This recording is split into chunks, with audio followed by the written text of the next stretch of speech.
Well, there's no denying this past week was a great week for gaming.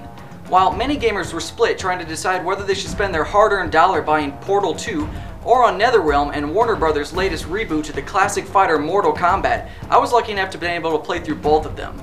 To be honest, I actually wasn't all that excited to be playing Mortal Kombat this week because fighters really aren't my favorite genre, and the concept of adding another entry into the series seemed a bit boring and dated to me. Well, boy was I wrong, because this game is freaking awesome.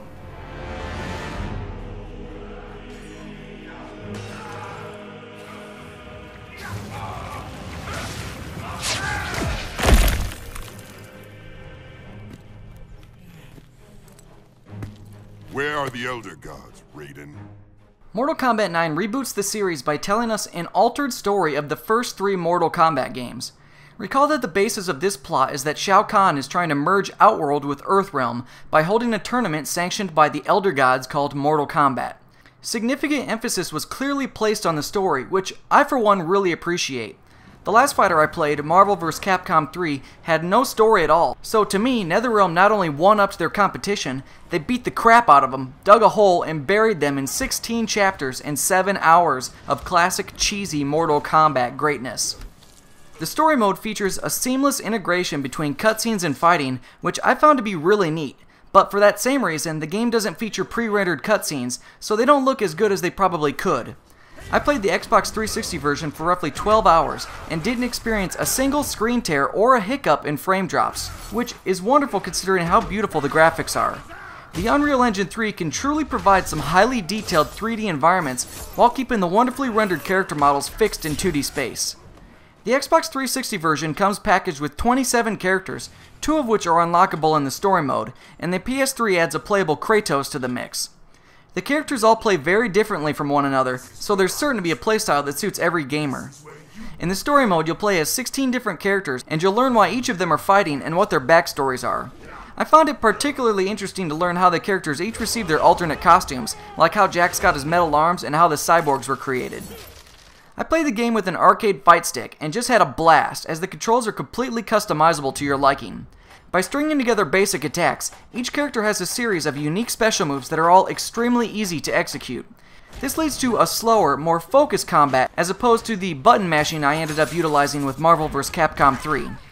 As you execute special moves and take damage, a super meter at the bottom of the screen fills up that may be drained, allowing you to perform enhanced special moves, stopping enemy combos, and even granting you the ability to perform special X-ray attacks that decimate your foes.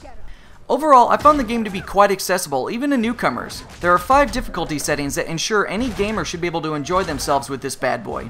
Each character seemed to be stronger against certain enemies and weaker to others, so for the most part I found them to be pretty balanced. That is, except for the boss fights with Shao Kahn.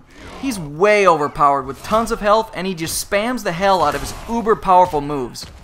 Taking him down each time is certainly an accomplishment worthy of celebration.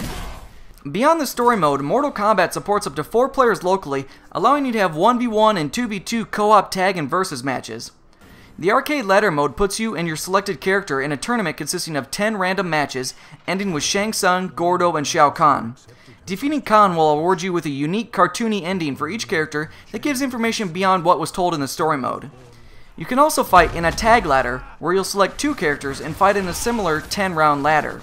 In tag matches, you can swap your characters on the fly, or you can spend some of your super bar energy to perform a tag swap, which swaps in your other character with a special attack, or a tag assist, which brings your character out for a quick attack. Expert players can even weave tagged players into their combos. A challenge tower has also been included that gives you something like 300 different challenges to overcome. Some challenges may place handicaps on you, like dealing 50% damage, or that you must deal damage while standing in a spotlight. You can also waste some time with Test Your Luck, Might, Strike, and Sight towers.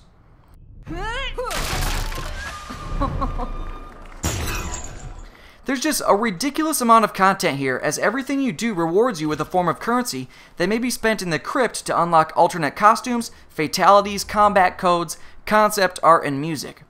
At first, I found the crypt to be pretty neat, but spending 60,000 credits is very time consuming considering each unlock takes a few seconds to watch an animation. On top of all this, an elegant online system is included that allows players to fight ranked matches and player matches, or join in rooms where they can pick and choose who they want to fight. Whenever an opponent challenges you or is matched with you, it shows you their win-loss and disconnect ratios, so you can decide if this is truly someone you want to fight. 1v1 and 2v2 are included, as well as a King of the Hill spectator mode that simulates the experience you'd have in the mid-90s where you're standing around the arcade waiting for your turn to take on the previous winner. While this feature seems really cool, I found it very laggy and buggy, as it crashed my 360 on more than one occasion. In fact, I found the 360's online system to be pretty poor in general. It takes forever to find a match.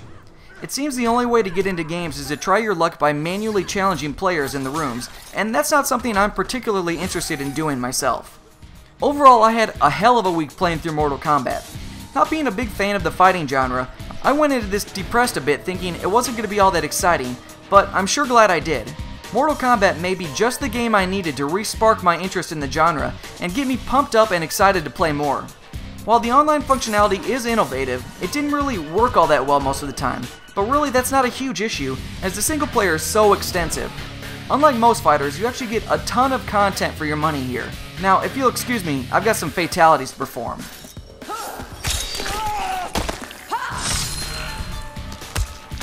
Kitana wins. Fatality. If you're interested in supporting the show, check out my sponsor Netflix at netflix.com/ZGR for a free trial membership in the US and Canada. Check out the full write-up and screenshots over at ZeitgeistGameReview.com. Stay up to date by following me on Twitter and Facebook, and make sure to check out all of the other great gaming entertainment on the Game Station.